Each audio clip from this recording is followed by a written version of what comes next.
titular bestseller.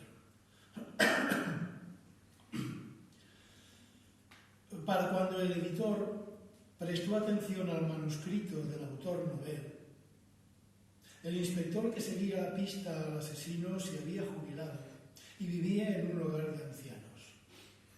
La amiga de la víctima había dejado el piso que ambas compartían para casarse con su entrenador personal.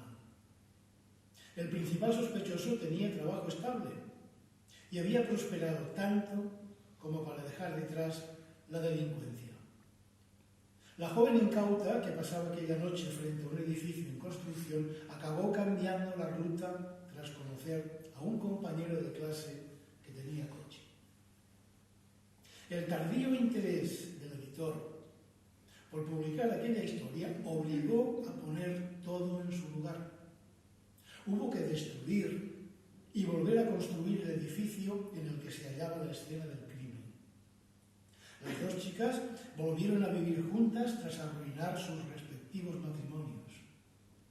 El sospechoso pasó de la abundancia a la inopia sin causa justificada.